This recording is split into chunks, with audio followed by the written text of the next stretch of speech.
What's up, you guys? Welcome to the Mango Grove. My name is Krisha, and this is going to be a quick update on Kaspa. Now, you guys are wondering, well, Krisha, what's the update here? There's no possible update. I mean, this is freaking price discovery. This is bullish. It has left me in the dust, and I didn't catch my position. All right, guys. And this is why, I'm always going to implore you guys to not react to the market. Try and be a bit more proactive when it comes to your positions, okay? We've been talking about Kaspa since September, right? This entire duration here where Kaspa was pretty much ranging in this very, very bullish structure. I mean, we were talking about bid opportunities and targets to the upside and what to look for to anticipate continuation. I said as soon as we start breaking this green box territory, it's up from there, right? And where was the next potential target? It was this red line right here, which was the measured move of this beautiful ascending triangle formation, right? So now we have met the measured move and also overshot the measured move. But now question is, what happens from here, right? What's the next target to the upside? So here's what we're going to be talking about today. We're going to be talking about very informed targets to the upside, okay? I have a system that helps me extrapolate targets even when an asset is in price discovery. Right, so I do have targets for you on Kaspa's chart. We're going to be talking about those targets, as well as I'll be telling you about the next potential bid zone on Kaspa. Alrighty, so without further ado, let's jump right in. We're going to start off with step number 1 in our process, which is the Mango dashboard. Now, you can find the dashboard on app.mangoresearch.co. I really like starting off with the dashboard, guys, because you need to understand there are like thousands and thousands and thousands of cryptocurrencies out there, right? How do you know which one is even worth a trade? Right, the dashboard is going to help you filter out the coins worth looking at, the coins worth finding a trade setup on. So I really hope you guys are using this to your advantage because this has massive edge. It's going to allow you to pick out the needles from the haystack, okay? The trades worth looking at. Now, as far as Kaspa is concerned, Kas has actually been trending on the dashboard for some time, right? Every update that I've given you guys on Kas, it's been long across the board for the most part. From the 4-hour time frame to the 2-day time frame, right now, we have bullish long trend signals across the board. And if you had an alert set on Kaspa on any of these time frames, okay, when these reversals actually came in, you're up by a minimum of 84% on the move so far. 84%. Think about that.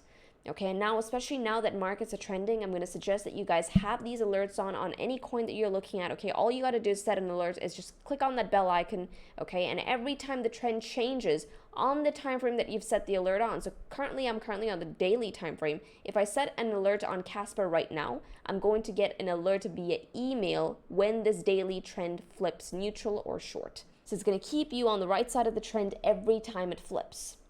Okay, so now that we can see that, all right, we have bullish long trend signals across the board. The returns on minimum, you're getting good 84% if you caught any of these moves. Now, question is, do we see a potential pullback or does this keep continuing to the upside?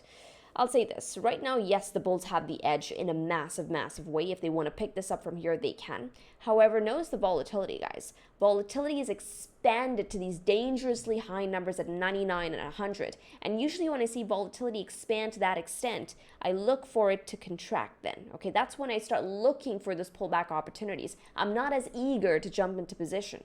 Alrighty, but do I use this in isolation? No, I don't use it in isolation. If I'm seeing these high 90, 100 numbers, what I then do is I get on over to the charts to see if price is currently up against resistance, because that will add a bit more flesh to my trade setup, right? Okay, volatility is super high. Price up against resistance. Maybe I get the pullback at this region of resistance. If price breaks resistance, I know that, hey, this long trend, this bullish trend on Kaspa is likely going to start continuing to the upside once again. Yes, we might see another pump to the upside, right? So now let's get into the charts to try and figure out whether or not we're up against resistance. Alrighty. So now here it is, Kaspa. Now you guys are probably wondering, well, Krisha, seriously, this is price discovery. How are you going to possibly find resistance off of this? And like I'd mentioned earlier, I have a system that allows me to get targets even on charts that are currently in price discovery. But even certain targets at one point will turn into resistance as soon as price gets up there. Now, are we up against such target? Yes, we are. Okay, and here it is. Let me go ahead and bring it up.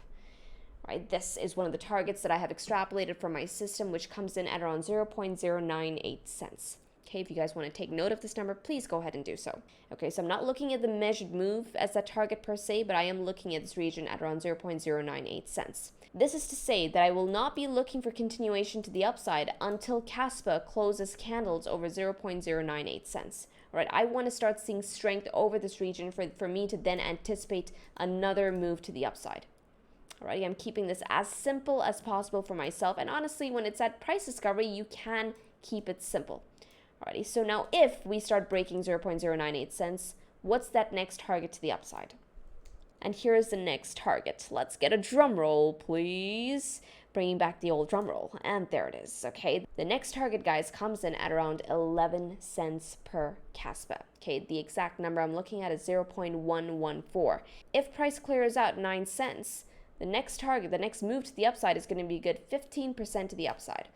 Okay, that's the very next target that I'm going to be gunning for on Kaspa's chart. Alright, so now that you guys have the targets to the upside, let's consider price actually getting rejected at around 0.098 cents. Okay, and this is where we get our pullback opportunity. Where is the bid going to come in at? Well, for that, guys, keep it simple. Okay, I'm always going to tell you guys to keep it simple, stupid.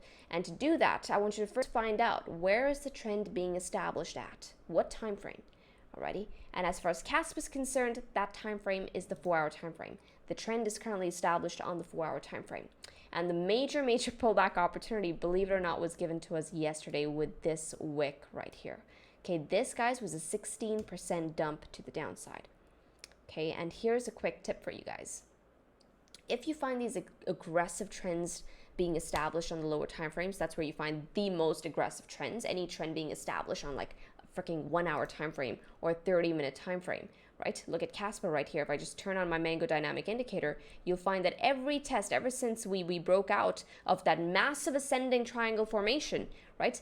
It's been trending on the dynamic ever since. We did a good 90% just on the dynamic support.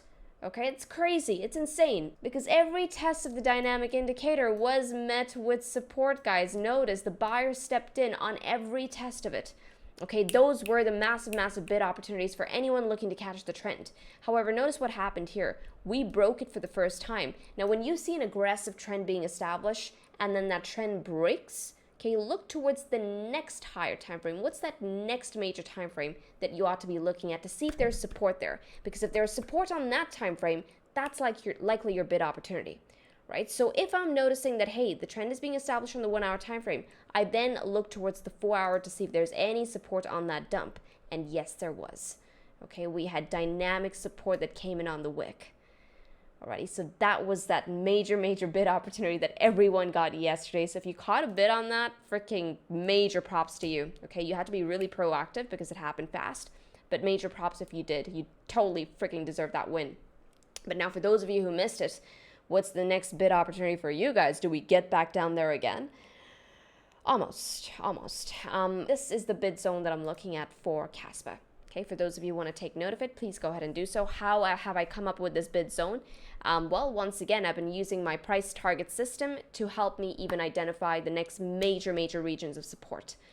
Okay, so this is the zone that I've come up with. And what I really like about this bid zone is that it has confluence with the 4-hour dynamic as well. So when I did come up with these levels, I had no idea the 4-hour dynamic was also swinging in right there. So now that we're seeing this confluence, it makes it even stronger. Okay, so now this bid zone, for those of you who actually want to take note of it, please go ahead and do so. It comes in at around 0.083, okay, going all the way down to 0.078. Right, I'm going to try and annotate it on my screen. That way you guys can take note of the exact numbers.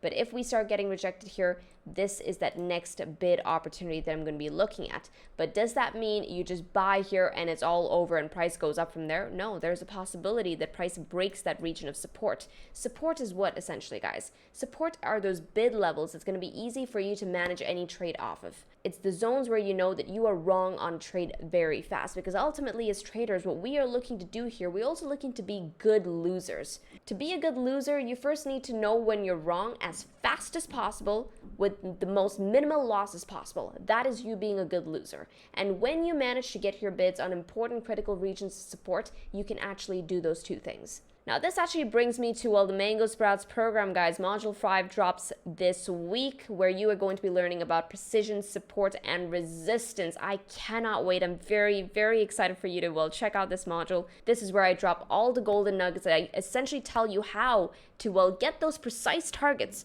as well as trying to figure out which one is strong versus which one is weak. Okay, which regions are most likely to break and not get respected. Okay, I'll be telling you guys all about that in module number 5. So now, for those of you interested in learning more about that, go ahead and check out the Sprouts program. We're currently running the early bird sale, which also ends this week as soon as module 5 drops. Okay, guys, you're currently getting a 50% off on the early bird, which means you're getting the program for $249 as opposed to the $499 original price tag. Also, you get to shape the future modules of this course. If you have anything that you really, really want to learn, just let me know, and I'm going to try and encapsulate that into the curriculum of the program.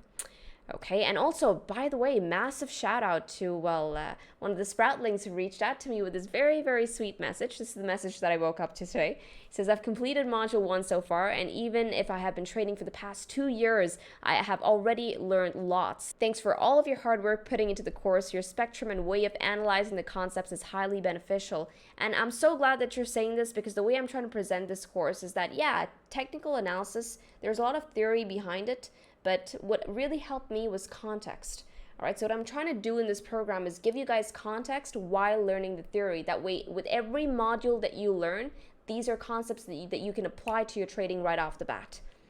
Okay, so I was really, really happy to receive this message. So thank you so much, Jeremy. This really, really made my day more than you know. So yeah, guys, if you're interested in the Sprouts program, you'll find it on themangoway.com/sprouts. Okay, I'll be linking it on my screen as well as in the description down below. All right, so now that you have, well, the targets for Caspa, the resistances for Caspa, and the next bid zone for Caspa, this is all you need. I really hope you guys enjoyed today's video. If you did, hit the like, and I'll see you in the next update. With this, trade safely, trade stress-free, trade the Mango way, trade the easy way. Ciao, you guys.